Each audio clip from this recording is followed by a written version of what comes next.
Right with me right here in the studio to examine this disease is a public health physician and director of Sickle Cell Foundation, Dr. Annette Akinshete. Good to have you. Thank you. Yes, and I wonder what you say on a day like this.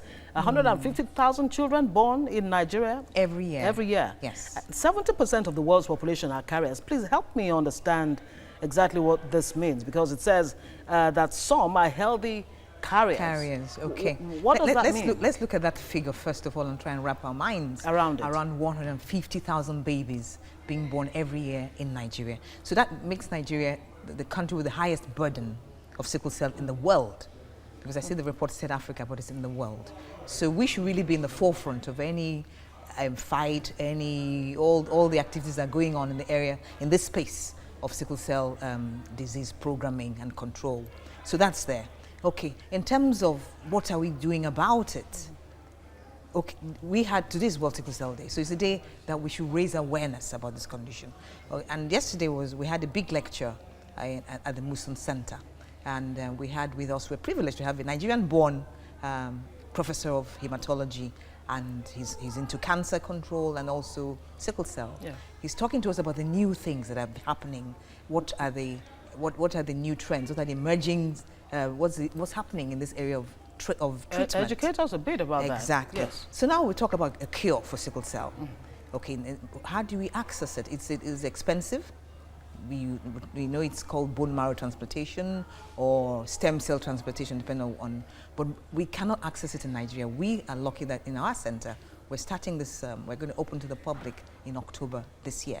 Oh, that's a great one. So that Nigerians can have access it locally. Great. When you talk about access and all of that, there are calls for government to actually place the country on the national health agenda if there's going to be any success achieved in the area of handling or managing sickle cell. The thing about sickle cell I have seen is that it's kind of fallen through the cracks in terms of government action, so which is why you now see a lot of NGOs sprouting around. What we've come together as a coalition. We had a big walk at the weekend because we should speak with one voice. What we need government to do is give us direction, give us a focus, give us all the tools we need, and we'll do the work, we'll do the legwork for you. All of us are NGOs, but we're also advocates. We're advocating for awareness. We're advocating that treatment be free for children. Because we know that if it's diagnosed early diagnosis and prompt treatment, we can institute preventative measures that prevent those children from dying before the age of 5. Because that statistic you read, it said 150,000 babies are born every year. About 100,000 of them do not live to celebrate their 5th birthday. And now, what kills them is infections. What is the missing link here in terms of, because I've heard people say, look, if you're AS, don't just get married, and that takes care of the problem. That's easy. It's easy to say. I think it's easier said than done. Yes. And I'm aware that a couple of states are coming out with legislation that criminalizes persons who are carriers of the sickle cell gene coming together to have a child. Okay, but empirically that has not been seen to work.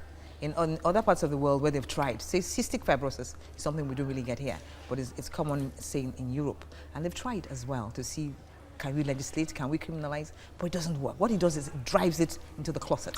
What are the treatment options, very quickly before we wrap? Okay, treatment options. There are many things we can do to manage sickle cell on a day-to-day basis. The report clearly said was there should be comprehensive sickle cell centers, dedicated sickle cell centers where those who have the condition go and are treated immediately. They shouldn't wait around in clinics. They have severe pain crisis that many nurses tell them you should be used to this pain. No, that's a no.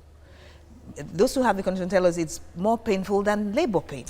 So they should be treated as soon as they come in.